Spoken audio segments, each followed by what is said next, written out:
ৰাতি ৰাতি আবেলি গধূলি সেমেকা দুবৰি চোতালৰ পশ্চিমৰে পদূলি নৈৰে উভতনি চিনাকি অচিনাকি কোলাহল সৰগী সৰগী এটি মিঠা হাঁহি আউসীৰ চোতাল হ'বনে জোনাকী চিঙি মোহাৰি নিজৰে পৃথিৱী লাজৰে উৰণি নমাই আবতৰীয়া মৌন এধানি জীয়া কাহিনী এপাহি সুখৰ এপাহি দুখৰ নিয়ৰৰ ফুল বুটলি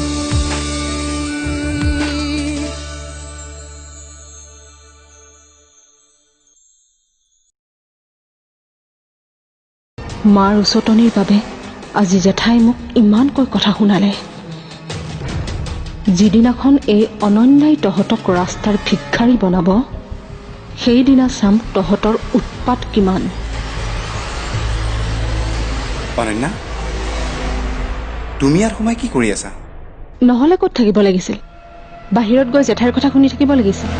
হেৰি ক'ত হেৰাই গ'ল? মই কিবা সুধি আছিলো।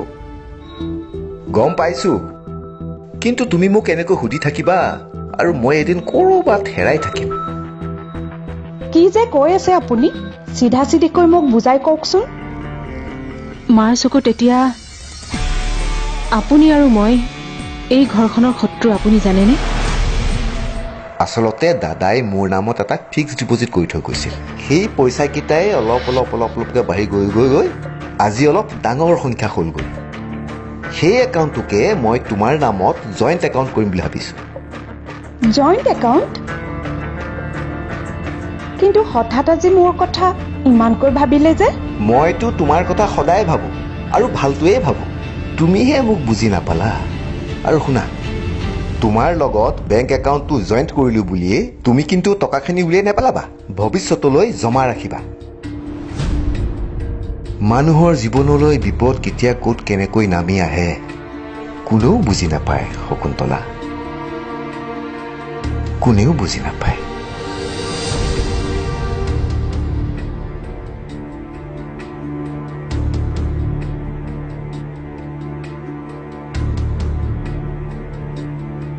এখেতৰ হৈছে কি? কথাৰ সুৰবোৰ দেখোন বহুত বেলেগ।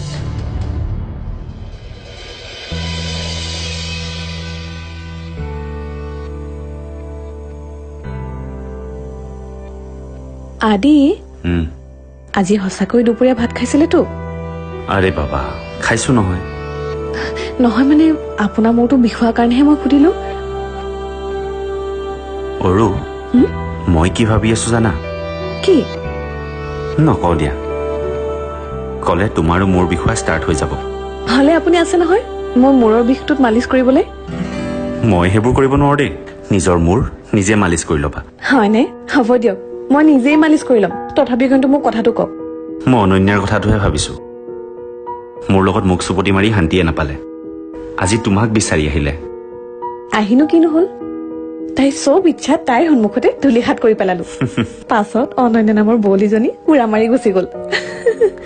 নাযাবনে? তুমি যিহে গেট আউট কৰিলা। বেয়া পালে ন? মনত বৰ দুখো পাইছে চাগে তাইক গেট আউট বুলি কোৱা কাৰণে। অৰু, দুখ পালা নেকি? নাই পোৱা। আৰু এটা খুন্দা মাৰক, নহলে আপোনাৰ শিংগুজিলে সেই অনন্যা নামৰ বগলীজনী মোকে বেয়া পাব। তোমাকো যে নহয় মই।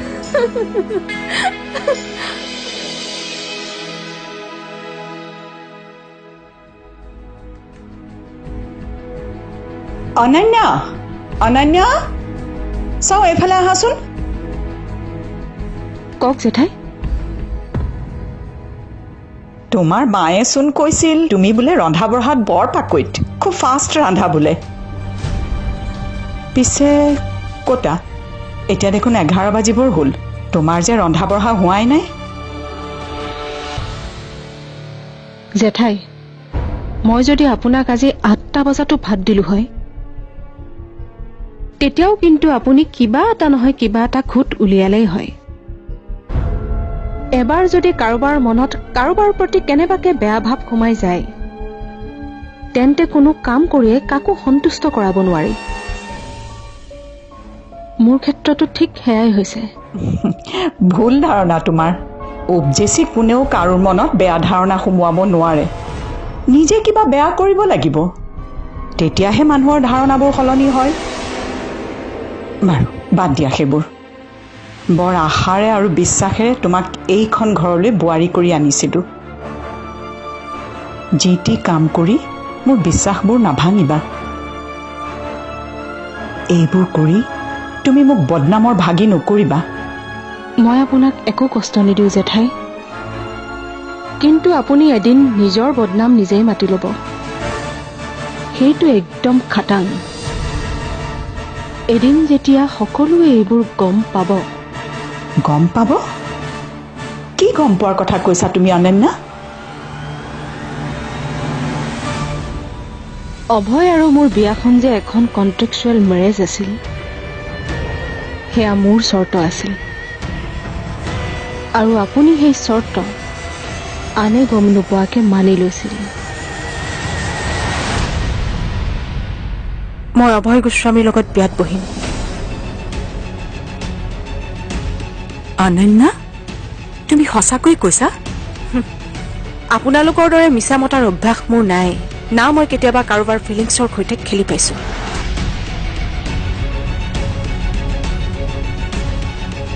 মই বিয়াত বহিম।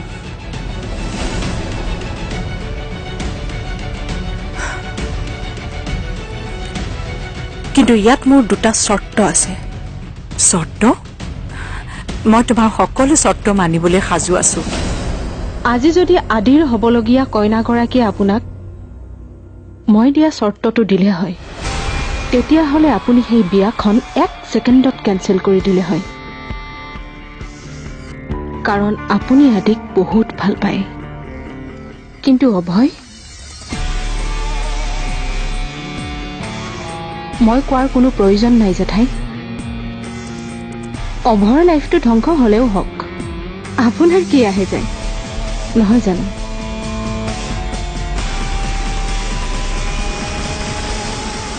অভয়ৰ লাইফটোতো এতিয়া ধ্বংস হবই, কাৰণ আমাৰতো কণ্ট্ৰেকচুৱেল মেৰেজে আছিল। এই গৰম নেকি? ৰচোন গৰম চৰম বাদ দিয়া, টিজটো কোৱা। কেনেকুৱা? মজা। নিমখ? নিমখ মছলা একদম মজা হৈছে, একদম মাৰ হৈছে। ভাবকচোন, দেউতাই যদি এইবিলাক কথা গম পায়, তেতিয়া এইখন ঘৰত কি পৰিস্থিতি হ'ব? অনন্যাৰ চৰিত্ৰই বুজায় তাইৰ উদ্দেশ্য কি। অৰুন্ধতীয়ে যি কৈছিল সেয়া যে সম্পূৰ্ণ সঁচা, তাৰ প্ৰমাণ মই পাই গলো।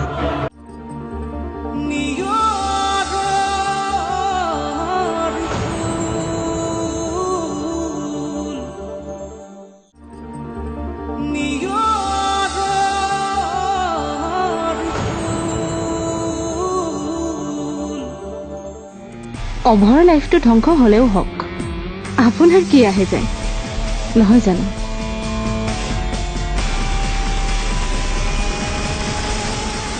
অভয়ৰ লাইফটোতো এতিয়া ধ্বংস হবই, কাৰণ আমাৰতো কণ্ট্ৰেকচুৱেল মেৰেজে আছিল।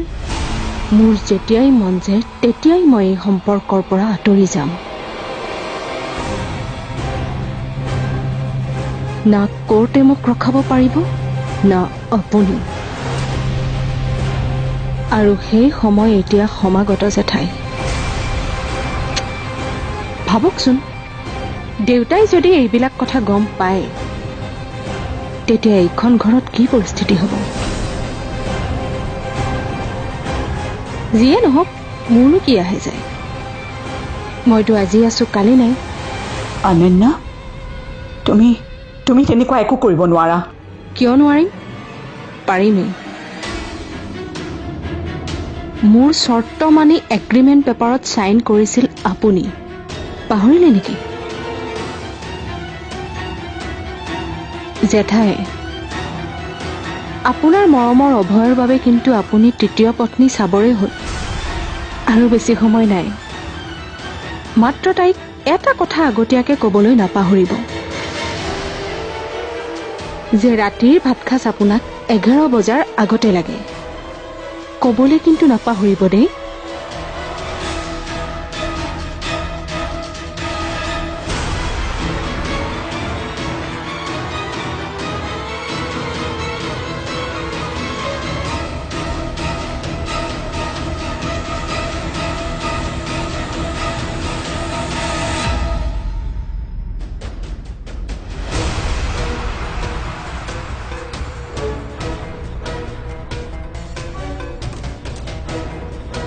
অভয় আৰু মোৰ বিয়াখন যে এখন কণ্ট্ৰেকচুৱেল মেৰেজ আছিল, সেয়া মোৰ চৰ্ত আছিল। আৰু আপুনি সেই চৰ্ত আনে গম নোপোৱাকৈ মানি লৈছিল। আজি যদি আদিৰ হ'বলগীয়া কইনাগৰাকীয়ে আপোনাক মই দিয়া চৰ্তটো দিলে হয়, তেতিয়াহ'লে আপুনি সেই বিয়াখন 1 ছেকেণ্ডত কেঞ্চেল কৰি দিলে হয়। কাৰণ আপুনি আদিক বহুত ভাল পায়। কিন্তু অভয়, মই কোৱাৰ কোনো প্ৰয়োজন নাই জেঠাই। অভয়ৰ লাইফটো ধ্বংস হ'লেও হওক, আপোনাৰ কি আহে যায়, নহয় জানো? অভয়ৰ লাইফটোতো এতিয়া ধ্বংস হ'বই, কাৰণ আমাৰতো কণ্ট্ৰেকচুৱেল মেৰেজে আছিল। মোৰ যেতিয়াই মন যায় তেতিয়াই মই এই সম্পৰ্কৰ পৰা আঁতৰি যাম। বাইদেৱে আমাৰ পৰা এই কথাষাৰ কিয় লুকুৱাই ৰাখিলে? সনন্দাৰ চৰিত্ৰই বুজায় তাইৰ উদ্দেশ্য কি। অৰুন্ধতীয়ে যি কৈছিল সেয়া যে সম্পূৰ্ণ সঁচা, তাৰ প্ৰমাণ মই পাই গলো। চৰ্ত ৰাখি তাই এফালে ভালো কৰিলে আৰু আনফালে নাই। বাইদেউৰ লগত মই এই বিষয়ে কথা পাতিব লাগিব, তেতিয়াহে যদি কিবা এটা ৰাস্তা পাম।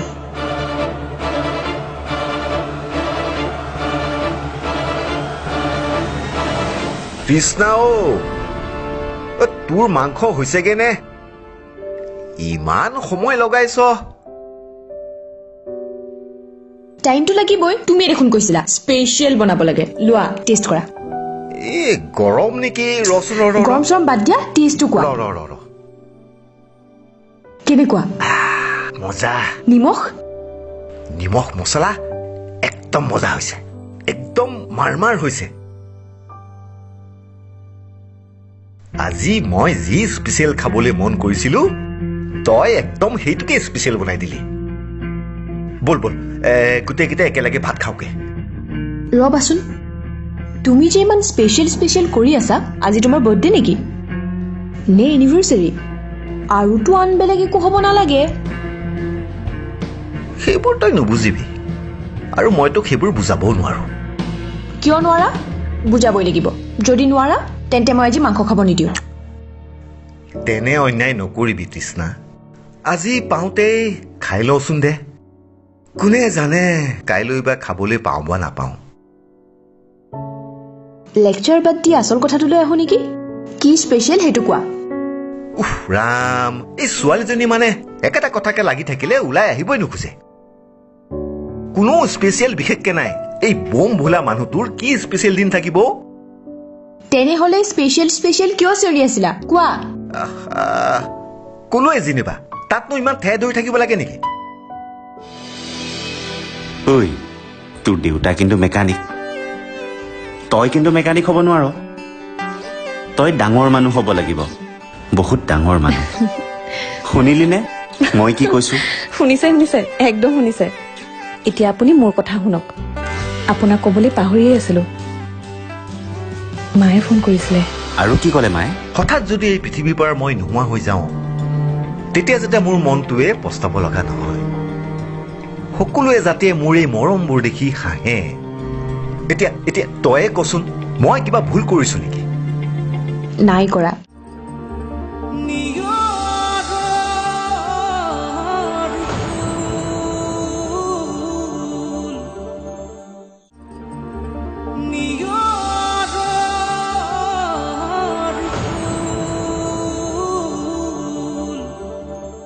এই ছোৱালীজনী মানে একেটা কথাকে লাগি থাকিলে ওলাই আহিবই নোখোজে কোনো স্পেচিয়েল বিশেষকে নাই এই বোম ভোলা মানুহটোৰ কি স্পেচিয়েল দিন থাকিব তেনেহ'লে স্পেচিয়েল কিয় চিঞৰি আছিলা কোৱা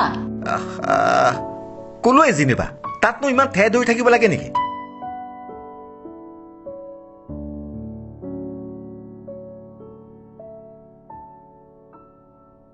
আমাৰ জীৱনৰ প্ৰতিটো দিনেই স্পেচিয়েল তৃষ্ণা আমি মাথো অনুভৱ নকৰো এই ধুনীয়া পৃথিৱীখনত এটা দিন উপহাৰ হিচাপে পোৱাটো আমাৰ বাবে কম সৌভাগ্যৰ কথা নে কাইলৈ পৰহিলে যেতিয়া আমি ইয়াৰ পৰা নোহোৱা হৈ যাম তেতিয়া আমি বুজি পাম যে এটা দিন এটা ছেকেণ্ড আমাৰ কাৰণে কিমান মূল্যৱান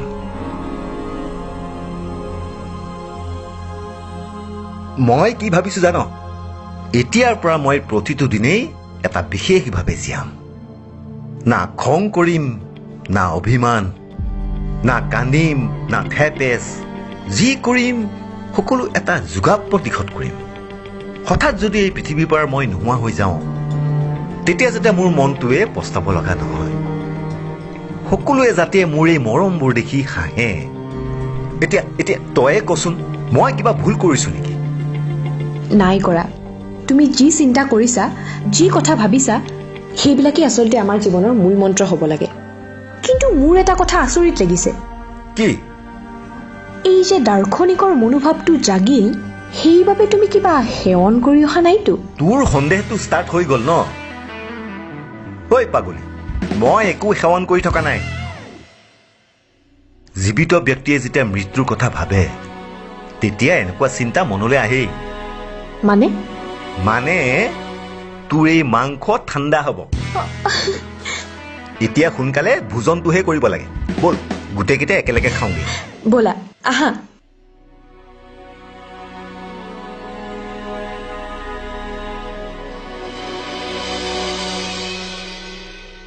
তুমি কি ভাবিছা তৃষ্ণাই কি কৰিব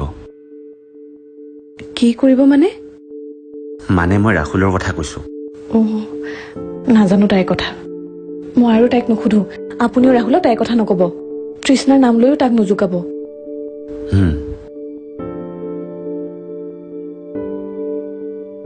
দুয়োজনকে অকমান ভাবিবলৈ দিয়ক চাব পিছলৈ তেওঁলোকে নিজে নিজৰ সিদ্ধান্ত ল'ব যিহেতু জীৱনটো সিহঁতৰ গতিকে সিহঁতক অকলে এৰি দিয়াটোৱে ভাল হ'ব যদি হয় হ'ব নহ'লে নাই তাত আমি দুখ কৰিবলগীয়া একো নাই তাকেই যাৰ ভাগত যি আছে তাকেই হ'ব যেনেকৈ তোমাৰ ভাগ্যত এই মেকানিকটো আছিল হ'ব এতিয়া আৰু মেকানিকলৈ আহিব নালাগে ঐ তোৰ দেউতা কিন্তু মেকানিক তই কিন্তু মেকানিক হ'ব নোৱাৰ তই ডাঙৰ মানুহ হ'ব লাগিব বহুত ডাঙৰ মানুহ শুনিলি নে মই কি কৈছো শুনিছে একদম শুনিছে এতিয়া আপুনি মোৰ কথা শুনক আপোনাক ক'বলৈ পাহৰিয়েই আছিলো মায়ে ফোন কৰিছিলে আৰু কি ক'লে মায়ে জেঠাই আজি ঘৰলৈ আহিছে আৰু কি জানে আমাৰ কথা সুধিছিলে এইটোতো বহুত ডাঙৰ কথা এনেকুৱা ডাঙৰ কথা শুনি তুমি মনত বহুত ফূৰ্তি পাইছা কিন্তু মই জেঠাইৰ বিষয়ে একো শুনিব নিবিচাৰো গতিকে প্লিজ মোক এই বিষয়ত একো নকবা আদি মায়ে ক'বলৈ দিয়াৰ বাবেহে মই কৈছো